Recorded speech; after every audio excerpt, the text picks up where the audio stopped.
34 et au verset 11.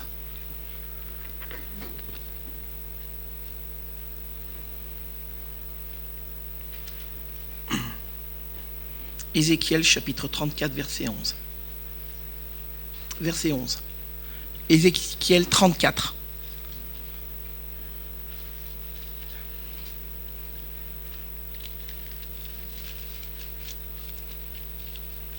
C'est avant Daniel et c'est après Jérémie, les lamentations de Jérémie. Ézéchiel 34, 11. Voilà ce qui est écrit. Car ainsi parle le Seigneur l'Éternel. Voici, j'aurai soin moi-même de mes brebis et j'en ferai la revue. Comme un berger inspecte son troupeau quand il est au milieu de ses brebis éparses. Ainsi je ferai la revue de mes brebis et je les recueillerai de tous les lieux où elles ont été dispersées au jour des nuages et de l'obscurité. Je les retirerai d'entre les peuples et je les rassemblerai des diverses contrées et je les ramènerai dans leur pays. Je les ferai paître sur les montagnes d'Israël, le long des ruisseaux et dans des lieux habités du pays. Je les ferai paître dans un bon pâturage et leur demeure sera sur les montagnes élevées d'Israël.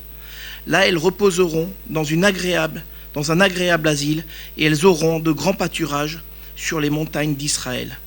C'est moi qui ferai paître mes brebis, c'est moi qui les ferai reposer, dit le Seigneur l'Éternel. Je chercherai celles qui étaient perdues, je les ramènerai celles qui étaient égarées, je panserai celles qui étaient blessées, je fortifierai celles qui étaient malades, mais je détruirai celles qui sont grasses et vigoureuses. Je veux les paître avec justice. Amen. Amen. Dans ce texte, nous avons, le Seigneur se présente comme le berger, comme le bon berger. Ce texte, il a été écrit 600 ans avant la venue de Jésus, et déjà là, on a déjà le plan de Dieu. Jésus, dans l'évangile de Jean au chapitre 10, il parle du bon berger. Le psaume 23 aussi nous parle du bon berger qui fait reposer dans de verts pâturages. Mais Jésus parle, et c'est lui le bon berger en réalité. C'est lui, Dieu qui se fait homme, qui descend sur la terre, qui vient pour sauver l'humanité, le moyen que Dieu donne. Il se donne lui-même en Jésus-Christ pour sauver l'humanité. Et là, le Seigneur, il dit, voici, j'aurai soin moi-même de mes brebis. Nous étions loin de lui, nous étions séparés de Dieu, nous étions éparpillés, et il nous a rassemblés en Jésus-Christ, sur la croix. Et on est venu avec peut-être une patte cassée, avec des douleurs, avec des maladies. Et le Seigneur, il vient pour nous guérir, nous délivrer, nous restaurer. Il y a des maladies qui ne se voient pas, mais qui sont bien présentes. Les maladies de l'âme, les maladies de l'esprit. Ce sont des maladies qui sont même plus douloureuses que les maladies du corps. Parce qu'elles meurtrissent notre être intérieur. Et le Seigneur, il dit, je réparerai. Moi, j'aime bien cette parole. Je ne sais pas vous, mes frères et sœurs, mais je réparerai, je restaurerai. Et peut-être que quelqu'un ce soir est venu avec un problème, avec une difficulté, dans son cœur. Il est meurtri, il est brisé, il n'est pas bien. Il s'est dit, je vais venir à la réunion de prière. Peut-être que le Seigneur me fera du bien. C'est pas peut-être, le Seigneur veut faire du bien. Et il le dit, je réparerai. Je vais passer toutes mes brebis en revue. Je ne vais en laisser aucune de côté. Je vais toutes les prendre une à une. Et je crois que ce soir, c'est pas ce soir, c'est chaque jour. Le Seigneur prend soin de nous. Il nous regarde. Il nous inspecte. Mieux qu'une radiographie, il sait ce qu'il y a dans nos cœurs. Et peut-être que dans nos cœurs, il y a un fardeau. Il y a peut-être aussi un péché. Mais Christ est mort à la croix à cause de nos péchés. Et donc nous pouvons, si quelqu'un se sent condamné aujourd'hui, si quelqu'un sent que sa communion avec Dieu elle a été séparée, qu'il a plié le genou, alors mon frère, laisse-toi inspecter par le Seigneur. Ne résiste pas. Laisse le Seigneur faire une introspection. Alors peut-être que ça va te faire mal sur le coup, parce que je pense que quand on a une patte cassée ou quand on a un membre, ça peut faire mal quand le médecin il prend, il regarde. Mais quand il va faire cette inspection, il prend soin de toi. C'est pas pour te faire mal, mais c'est pour prendre soin. En lisant ce texte, je me rends compte la compassion, l'amour que le bon berger a pour ses brebis. Il ne les laisse pas dans un coin et lui il va dans un autre, se mettre sous un arbre et faire la sieste. Non, il les prend en revue, ça prend du temps. Et si le cheptel est grand, ça prend d'autant plus de temps. Mais le Seigneur veut prendre le temps, chaque jour. Chaque jour, il veut prendre du temps avec nous. La question c'est, est-ce que moi je prends du temps avec lui?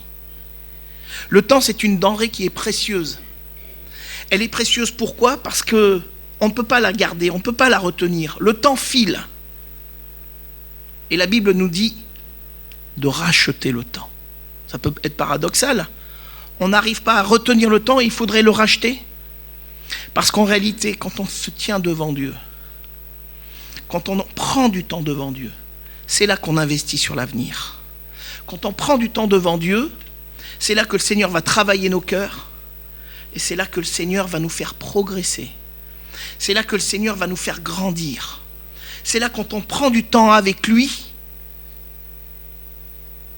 il va pouvoir nous montrer nos défauts, nos lacunes, et qu'il va pouvoir nous faire progresser. Mais si je ne prends pas du temps avec lui, si je néglige, je ne peux pas racheter le temps.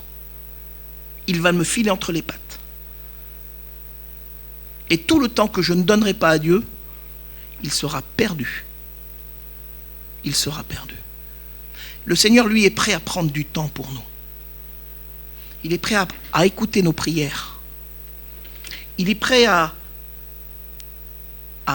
s'arrêter et prendre le temps avec son enfant. Vous imaginez, je suis père de 4 enfants, et je reconnais que des fois, je prenais du temps pour les uns, pour les autres. Vous voyez, les enfants sont gourmands. Hein. Ils ont envie d'avoir, quand le père y rentre ou quand la mère elle travaille qu'elle rentre, ils ont envie de passer du temps.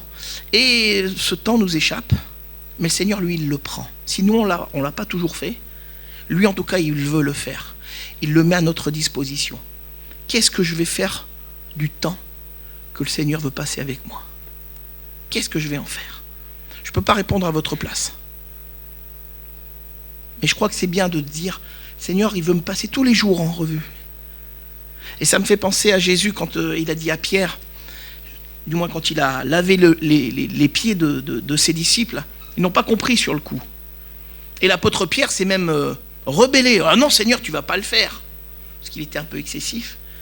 Et quand lui dit, mais si je ne te lave pas les pieds, tu ne peux pas rentrer dans le ciel. Il dit alors, Seigneur, mais pas que les pieds, mais tout le corps. Parce qu'il était impulsif, excessif. Et le Seigneur de lui dire, non, déjà tu as été lavé. Là c'est uniquement les pieds parce que c'est dans la marche.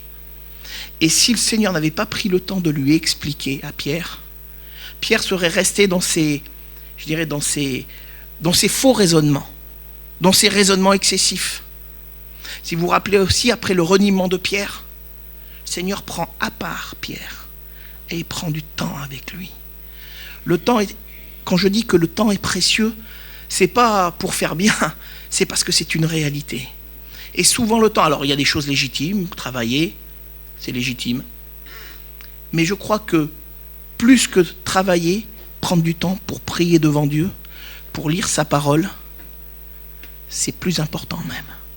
Alors ça ne veut pas dire que je vais arrêter de travailler, je travaille, je me lève tôt le matin, je me lève même très tôt, mais je crois qu'il est bon de prendre du temps.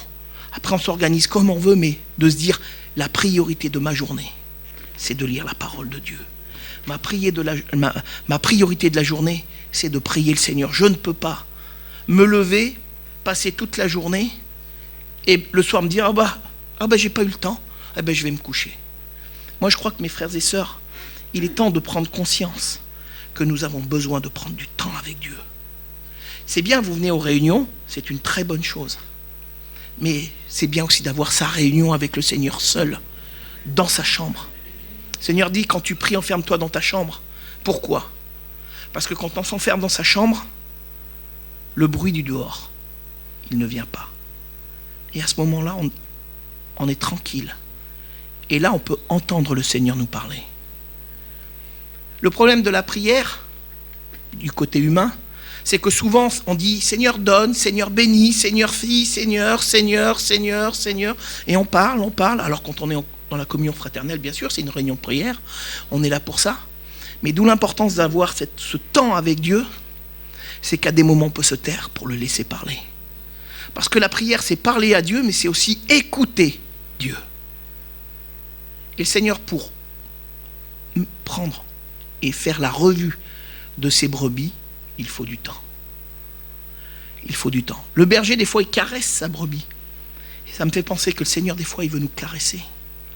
Il veut nous calmer. La brebis, quand elle a peur, elle tremble. Et le berger de la prendre et de la serrer contre son cœur. Et là, elle se sent en sécurité. Et elle se détend. Et le Seigneur, il veut faire pareil avec nous. Mais si on est toujours agité, si on est toujours en train d'avoir quelque chose à faire, parce que je dois faire ci, je pense à ça, et après à l'autre, vous avez remarqué que les pensées, elles viennent les unes derrière les autres, on est toujours assailli. Jamais le temps. Si on ne prend pas la décision de prendre le temps, on n'y arrive pas.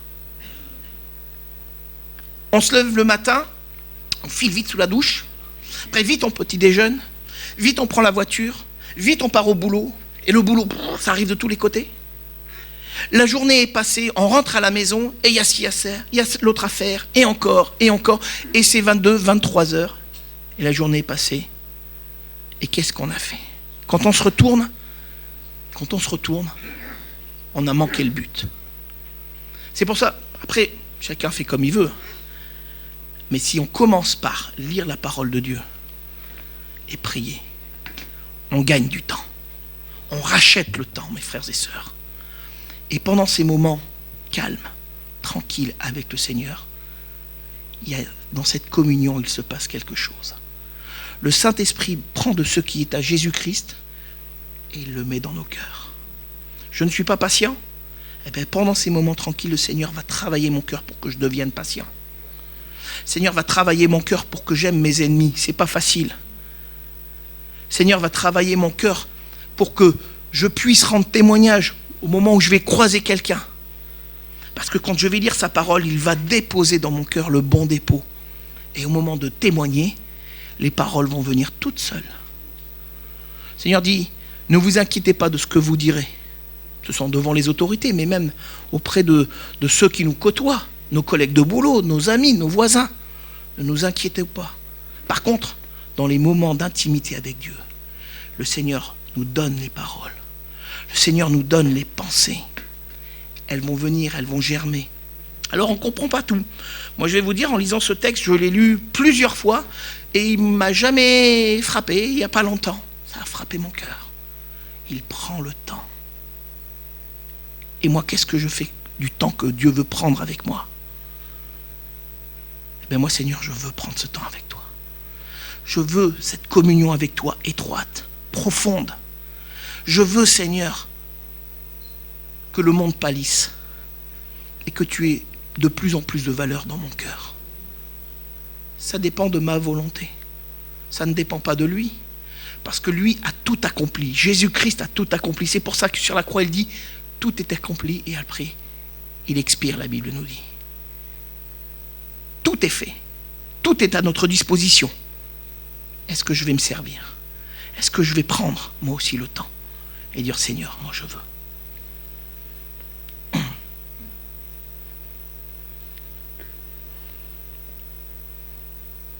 Seigneur a un plan pour nous. Un plan pour chacun. Et si quelqu'un s'était éloigné de Dieu, si quelqu'un n'avait pas Jésus dans son cœur, je ne vous connais pas tous, vous pouvez trouver en Dieu le plan pour vous. Dieu a un plan pour ma vie. Il a un plan pour, je ne vais pas dire Patricia, parce qu'elle va me dire, chaque fois tu me cites, après elle me gronde. Alors je vais dire Nathalie, Dieu a un plan, mais Nathalie, je sais qu'elle le sait. Alors Dieu ne nous révèle pas tout. Dieu ne nous révèle pas tout. Mais il nous révèle au fur et à mesure. Je pense que si Dieu nous révélait tout, on prendrait peur.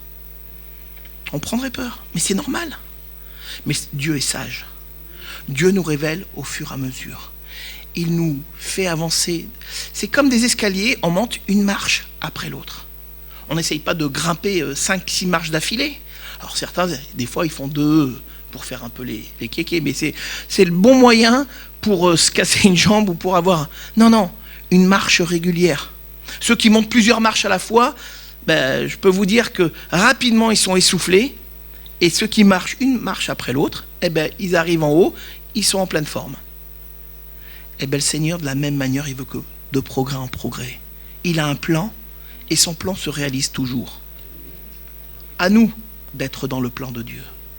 À nous de se dire, Seigneur, moi je veux être dans ton plan. Actuellement, avec Patricia, on prie en disant, Seigneur, montre-nous ton plan chaque jour, afin qu'on soit dedans. Parce que le plan de Dieu, c'est un chemin étroit. Et on ne veut pas se tromper. Et le Seigneur ne veut pas. Le plan de Dieu, c'est pas qu'on se trompe. C'est qu'on arrive jusqu'au bout, le jour où il viendra chercher son peuple. Le jour où on partira avec lui pour l'éternité. Et le Seigneur dit, c'est moi qui ferai paître. C'est le Seigneur qui le fait. Il ne laisse pas la place à un autre. Et le Seigneur ne veut pas de cœur partagé. Le Seigneur ne veut pas une partie de mon cœur. Il y a un chant qu'on chante à l'école du dimanche pour les tout petits. Le savon lave mon visage. Et dedans on dit que Jésus veut toute la place. Il ne veut pas une petite place. Il veut toute la place. Pas de compromis, pas de cœur partagé. Ça, c'est les pensées humaines. Oh, une petite place, ça m'ira bien. Non, le Seigneur, il veut toute la place. Et le Seigneur, il veut toute la place. Pourquoi ? Parce qu'il sait que dans le compromis, on est toujours perdant. Comme Eutychus, il s'est mis sur le bord de la fenêtre. Oh, sur le bord de la fenêtre, j'ai un petit air bien, c'est agréable. Oh, qu'est-ce que je suis bien, mais j'écoute mieux, j'écoute mieux. Finalement, il s'endort. Il n'est pas tombé du bon côté. On ne tombe jamais du bon côté. Ça peut nous faire sourire, parce que je le dis un petit peu avec un petit sourire, mais en réalité, c'est grave. Ça serait illusoire de se dire, mais je vais quand même tomber du bon côté si je m'assoupis. Si je néglige un petit peu la communion avec Dieu. Non, mon frère, ma sœur, mon ami, tu tomberas jamais du bon côté. Parce que Dieu existe, mais l'adversaire aussi existe. Et lui, il ne veut pas qu'on tienne jusqu'au bout. Mais le Seigneur, lui, il sait. Alors le Seigneur, il veut un pas après l'autre. Et régulièrement, il nous inspecte. Alors c'est pas pour nous taper dessus, pour nous dire c'est pas bien, t'as pas été quelqu'un de bien. Non, c'est pour dire mon fils, ma fille, regarde, t'as besoin de progresser là. Des fois il nous le dit, c'est un petit peu brutal, oui. Je pense à ce texte de la parole dans l'épître de Jacques où il dit adultère. Ça m'a choqué il n'y a pas longtemps en le lisant. Il parle à des chrétiens. Il dit adultère. Parce que l'adultère, c'est pas simplement tromper sa femme ou son mari. Quand on a un cœur partagé entre Dieu et le monde, c'est adultère. Parce qu'on n'est pas fidèle à Dieu. La fidélité, c'est pas simplement entre l'homme et la femme, mais c'est la fidélité à Dieu. Avec l'envie de lui obéir, l'envie de le servir, l'envie de progrès, l'envie de lui ressembler un peu plus. Il est notre modèle. Notre modèle, c'est pas Moïse. Notre modèle, c'est pas l'apôtre Paul. Et pourtant, ça a été des hommes d'exception, des serviteurs de Dieu. Mais notre modèle, c'est bien Jésus-Christ. Et c'est lui le bon berger. Et c'est lui qui nous a donné l'esprit. C'est lui qui a donné sa vie. C'est lui, et c'est encore lui, et toujours lui. C'est toujours Jésus-Christ. Et moi, qu'est-ce que je vais faire ? Le Seigneur nous a tout donné. Il nous a donné son Père, il nous a donné sa vie, il nous a donné son esprit, il nous a donné les bénédictions. Et moi, en retour, qu'est-ce que je vais lui donner ? Un petit peu de temps.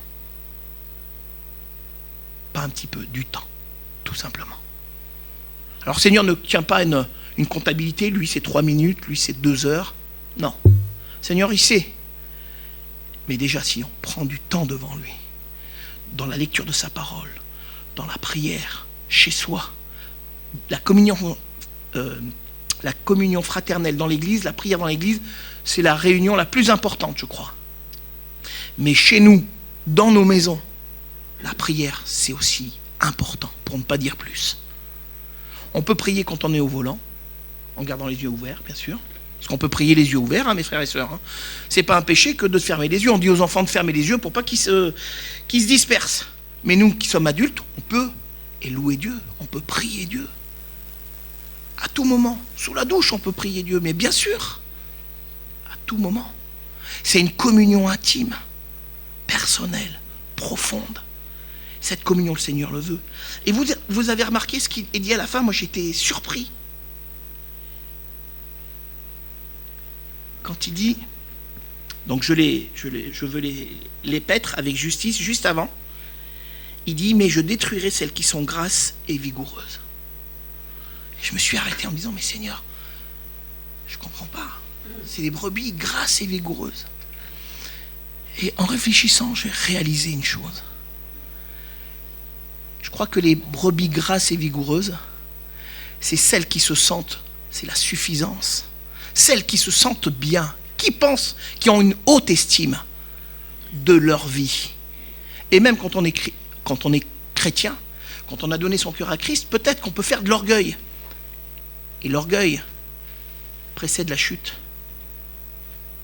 Et je crois que la graisse, c'est insensible.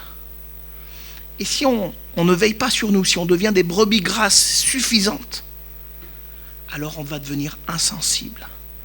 Insensible à la misère des autres. Insensible à ceux qui meurent à l'extérieur. Et on va se dire, mais moi je suis bien. Vous savez, comme ce pharisien qui dit, je te loue Seigneur de ce que je suis un homme si bien.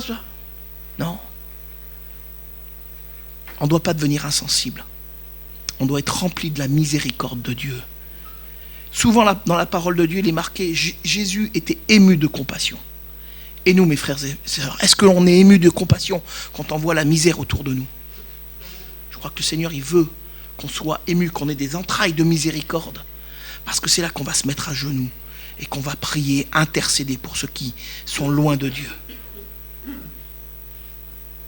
Elles sont insensibles, celles qui sont grasses et vigoureuses, qui se pensent vigoureuses ou qui sont vigoureuses et grasses à vue humaine. Mais en réalité, elles sont toutes desséchées sur le plan spirituel. Voire même elles sont mortes. Et c'est pour ça que le Seigneur dit, je les détruirai. Mes frères et sœurs, je crois que le plan de Dieu pour nous est merveilleux. Il est bon. À nous d'être dans ce plan et de veiller à cette communion avec Dieu. Je vais m'arrêter là parce que ça commence à être tard. On va prier que le Seigneur permette que cette parole, elle puisse s'ancrer dans nos cœurs. Afin qu'on soit vigilants. Mon but, ce n'est pas de reprendre personne, non. C'est que nous soyons vigilants dans notre vie intime, dans notre communion avec Dieu, pour être en bénédiction, pour nos contemporains et pour l'Église. Amen. Seigneur, ta parole est la vérité. Seigneur, et tu nous mets en garde contre ces brebis grasses et vigoureuses. Mais par contre, tu nous montres combien tu nous aimes, combien tu veux prendre soin de nous et combien tu veux prendre du temps avec nous. Alors Père, je te prie pour que nous puissions comprendre vraiment ce qui est essentiel afin de le garder et de prendre le plus de temps possible dans cette communion avec toi, dans cette intimité avec toi. Tu aimes prendre du temps avec tes enfants. Alors moi aussi, mon Dieu, je veux répondre à cet élan d'amour et dire, Seigneur, moi aussi, je veux prendre du temps. Aide-moi à séparer ce qui est précieux de ce qui est vil, à me débarrasser de ce qui est vil, à la porter au pied de la croix, que le vieil homme reste cloué à la croix, et que toi, Seigneur, tu sois rayonnant dans mon cœur. Merci parce que je crois que tu veux le faire aussi pour mes frères et sœurs. Merci de les bénir, Seigneur, et que cette parole puisse aller dans notre tête, mais surtout dans notre cœur, afin que dans notre marche, nous soyons de vaillants héros, comme nous dit ta parole. Merci encore pour ces moments, que ton esprit fasse sa demeure en nous, et que, Seigneur, ton Église soit remplie du Saint-Esprit, et qu'il y ait de vrais baptêmes dans le Saint-Esprit, Père, afin d'être de véritables témoins pour toi. Merci, Seigneur, pour tout ce que tu fais, Père. Amen. Amen. Amen. Je vais vous